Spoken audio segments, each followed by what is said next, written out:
Welcome to the Namibia Oil and Gas podcast, your weekly gateway to the latest news and developments shaping Namibia's dynamic oil and gas sector.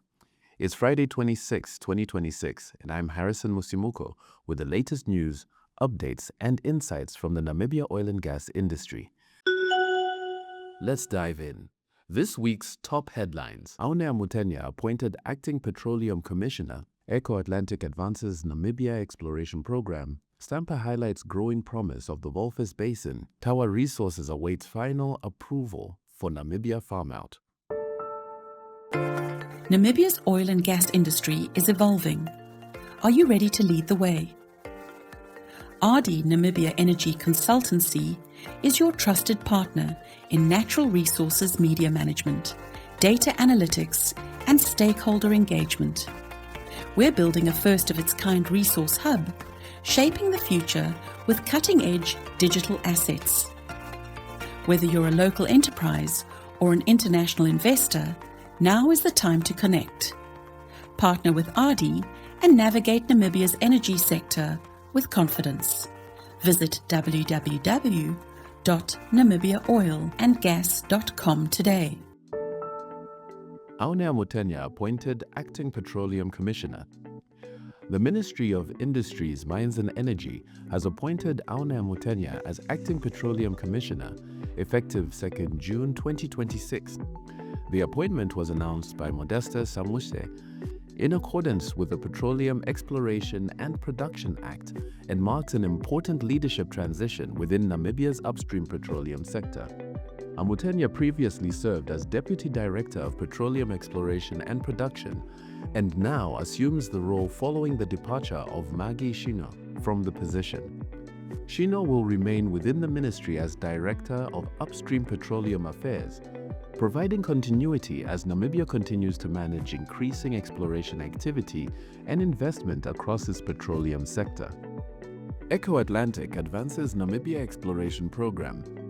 Atlantic has provided an update on its Namibian offshore portfolio, confirming that its farm-down transition with BP Namibia Energy Limited is progressing and is expected to close during the third quarter of 2026.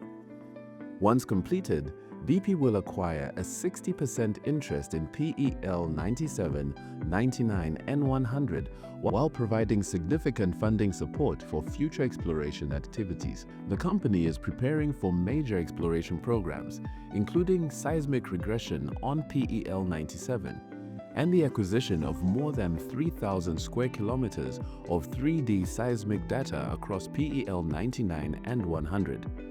Atlantic says the partnership will accelerate the elevation of its offshore acreage while substantially reducing exploration costs through BP's funding commitments. Stamper highlights growing promise of the Walvis Basin. Stamper Oil and Gas has outlined a strong technical case for the prospectivity of Namibia's Walvis Basin, suggesting the basin could eventually rival or even surpass the success seen in the Orange Basin.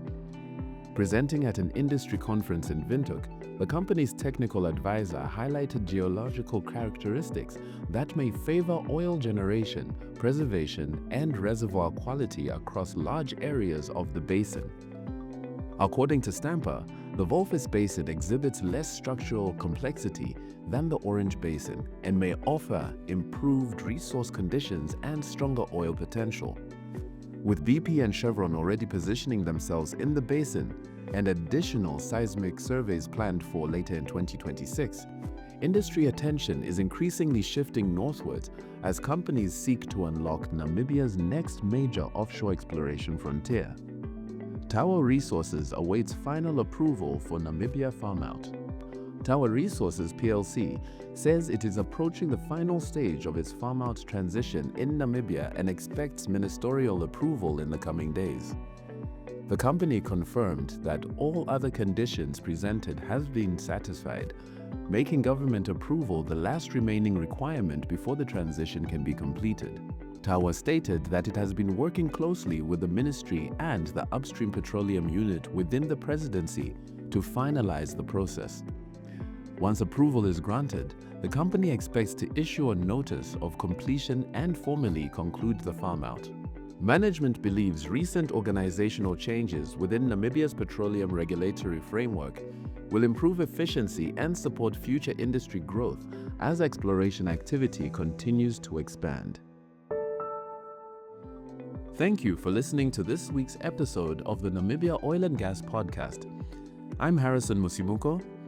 If you'd like to contribute with news and information, please contact us at info@namiboilandgas.com.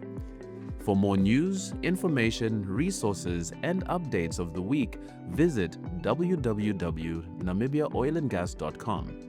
Whether you're an industry professional, an investor, or simply curious about this exciting sector, feel free to share our podcast and follow us on your favorite podcast player.